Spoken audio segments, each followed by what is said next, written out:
Cristiano Ronaldo bugun milliardlab odamlar tanigan futbolchi. Lekin u har doim ham boy va mashhur bo'lmagan. U Portugaliyada oddiy va kambag'al oilada tug'ilgan. Oilasi qiyin hayot kechirgan. Ba'zida ovqat ham yetishmagan. Kichkina Ronaldo ko'chada futbol o'ynab ulgaygan. U juda yoshligida oilasidan uzoqda yashashga majbur bo'lgan. Ko'p odamlar unga ishonmagan, lekin u taslim bo'lmadi. Ronaldo boshqalardan ko'ra ko'proq mashq qilardi. U har kuni o'z ustida ishladi. Natijada u katta klublarga o'ta boshladi. Bugungi kunda Cristiano Ronaldo dunyoning eng mashhur futbolchilaridan biri.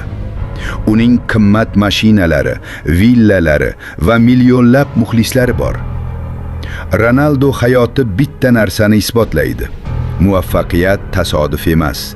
Bu mehnat natijasi. Cristiano Ronaldo hozir Al Nassr jamoasida o'ynaydi. U futbolchi sifatida dunyoda eng ko'p daromad oladigan sportchilardan biri hisoblanadi. Ronaldo Portugal milliy jamoasida ham o'ynashni davom ettiradi va rekord gollar urgan futbolchi. U mashhurligi tufayli bir nechta yirik brendlar bilan shartnoma qilgan. Hozir u luxury hayot tarzida yashaydi. Private jet, superkarlar, bir nechta villalar. Ronaldo Manchester United, Real Madrid va Juventus kabi yirik klublarda o'ynagan. U 5 marta Ballon d'Or sovrinini olgan. Ronaldo 100 dan ortiq million followerga ega Instagramning eng mashhur sportchilaridan biri. U gollar urish bo'yicha ko'plab rekordlarni o'rnatgan. Masalan, Real Madrid tarixidagi eng ko'p gol muallifi. Ronaldo kambag'al oilada tug'ilgan, lekin mehnati tufayli milliarderlardan biri bo'ldi.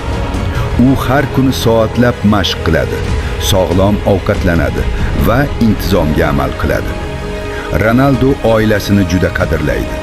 U 4 farzand va Georgina Rodriguez bilan yashaydi. U har doim o'zini motivatsiya qiladi. Mehnat qilmasangiz natija bo'lmaydi shiori mashhur.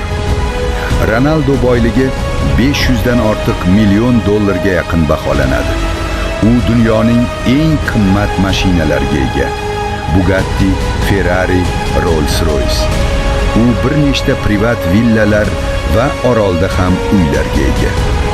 Agarda yana shunday videolar chiqishini xohlasangiz, kanalimga obuna bo'ling.